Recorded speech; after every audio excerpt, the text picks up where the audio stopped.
ರಮೇಶ್ ಜಾರಕಿಹೊಳಿ ಕುಮಾರ್ ಬಂಗಾರಪ್ಪ ನಿಮ್ಮ ಜೊತೆಗಿದ್ರು, ಈಗ ನಿಮ್ಮ ಜೊತೆಗೆ ಬರ್ತಾರ ಏನು ಸರ್? ಏನು ಅಲ್ರಿ ಈಗ ಮೊನ್ನೆನೇ ಎಲ್ಲ ಕೂಡಿವಿ, ಮತ್ತೇನು ಹಗಲೆಲ್ಲ ಯಾಕೆ ಕೇಳ್ತೀರಿ? ಯಾಕೆ ವಿಜೇಂದ್ರ ಏನಾರ ಇಂಥ ಪ್ರಶ್ನೆ ಕೇಳತ್ ಕಳ್ಸ್ಯಾಣ ನಿಮ್ಗೆ? ಅವರೇ ಇವರಲ್ಲ ಸರ್ ಈಗ ನಿಮ್ದು ನೀವು ನೋಡ್ರಿ ಮಾಧ್ಯಮದವರು, ನೀವು ಎದ್ದಮ್ಮ ಪಾರದರ್ಶಕರ್ರಿ.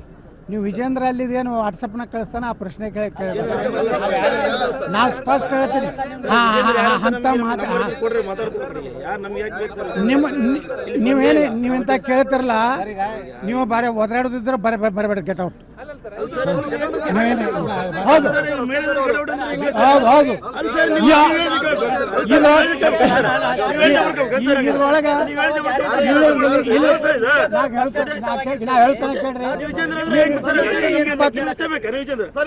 ಸುಮ್ಕೊಡ್ರಪ್ಪ. ಹೋಗು ಹೋಗು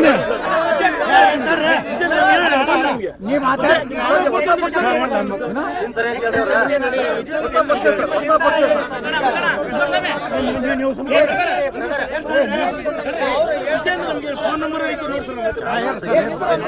ನೀವ್ ಯಾಕೆ ಮಾತಾಡ್ತೀರಪ್ಪ? ಯಾ ಪತ್ರಕರ್ತರ ನೋಡು,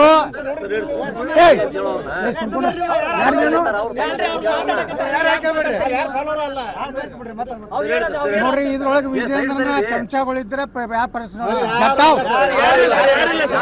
ಇಲ್ಲಾಂದ್ರೆ ತುಂಬಾ ಸರಳ ಪ್ರಶ್ನೆ ಕೇಳ್ರಿ. ನೀವು ನಾಟಕ ಮಾಡ್ಬೇಡ್ರಿ.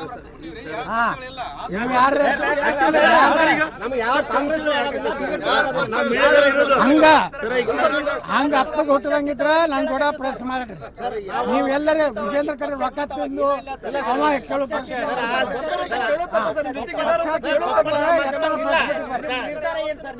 ನಾನು ಕರ್ನಾಟಕದ ಎಲ್ಲಾ ಮಾಧ್ಯಮಗಳಿಗೆ ಹೇಳ್ತೀನಿ, ನೀವು ಪಾರದರ್ಶಕ ಇದ್ರೆ ನಾನು ಪ್ರೆಸ್ ಮೀಟಿಗೆ ಬರ್ರಿ. ನೀವು ಯಡಿಯೂರಪ್ಪ ವಿಜೇಂದ್ರನ ಯಡಿಯೂರಾಗಿದ್ದು ಏನು